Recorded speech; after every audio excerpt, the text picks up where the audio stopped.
আসসালামু আলাইকুম। প্রিয় বন্ধুরা,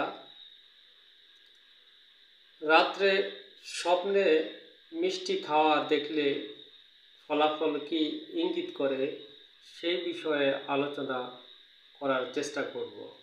তবে স্বপ্নে আপনি কোন অবস্থায় দেখেছিলেন সেটা আপনাকে নির্ণয় করতে হবে। আপনি কি পবিত্র অবস্থায় ছিলেন? আপনি কি উযু অবস্থায় ছিলেন? আপনি কোন রাত্রের কোন অংশে আপনি স্বপ্নটি দেখেছিলেন এবং কোন কোন কাইত হয়ে বা কোন সাইড হয়ে আপনি স্বপ্নটা দেখেছিলেন সেটা আপনাকে নির্ণয় করতে হবে। এবং স্বপ্ন দেখার পরে আপনার কাছে বিষয়টা কেমন লাগছিল, কি ভালো লাগছিল না ভয় ভয় বা লাগছিল, এটা আপনাকে নির্ণয় করতে হবে। তবে মিষ্টি খাওয়ার স্বপ্ন দেখলে কি ইঙ্গিত বহন করে সেটা আমি আপনাদের সামনে আলোচনার চেষ্টা করব ইনশাআল্লাহ। প্রিয় বন্ধুরা, আপনি যদি স্বপ্নে মিষ্টি খাওয়া দেখেন তবে এটা সাধারণভাবে একটি শুভ লক্ষণ হিসাবে ধরা হয়। এটা বিভিন্ন স্বপ্ন বিশারদ যারা রয়েছেন তারা বিভিন্নভাবে ব্যাখ্যা করেছেন। তার মধ্য থেকে যারা বেশি যেই কথাটা বলার বেশি চেষ্টা করেছেন বা বলেছেন সেটাই আমি আপনাদের সামনে বলবো ইনশাআল্লাহ।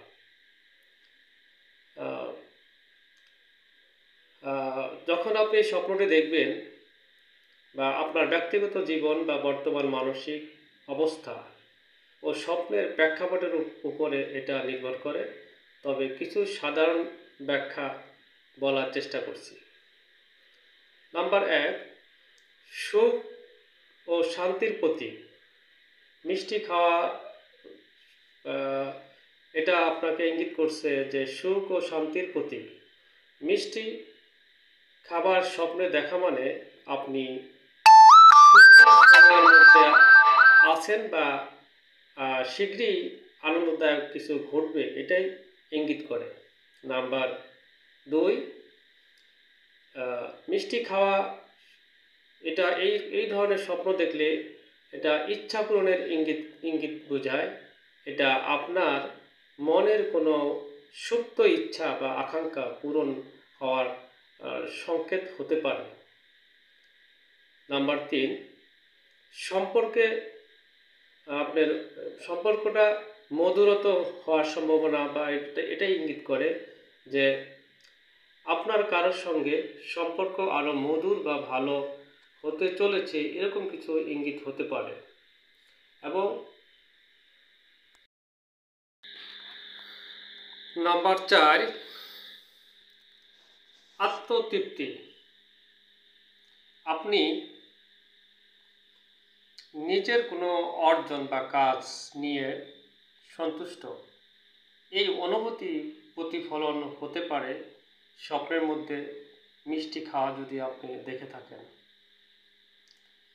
এবং আপনি যদি স্বপ্নের আরও বিস্তারিত বা পরিস্থিতি বলেন তাহলে যেমন কার সঙ্গে খাচ্ছিলেন, কোথায় খাচ্ছিলেন, মিষ্টির ধরন কেমন, তার ব্যাখ্যাটা আরও নির্দিষ্টভাবে বলা সম্ভব হবে। তাই বন্ধুরা, আপনারা আমার কমেন্ট বক্সে স্বপ্ন যে দেখেছেন, কিভাবে দেখেছেন, কোন অবস্থায় দেখেছিলেন, কেমন দেখেছিলেন, মিষ্টির কালার কেমন ছিল, ভালো ছিল না নষ্ট ছিল, এগুলি আমার কমেন্ট বক্সে লিখে দিবেন। ইনশাল্লাহ আপনাদের স্বপ্নের উত্তর আমি দিব। সে পর্যন্ত ভালো থাকেন। আল্লাহ হাফেজ।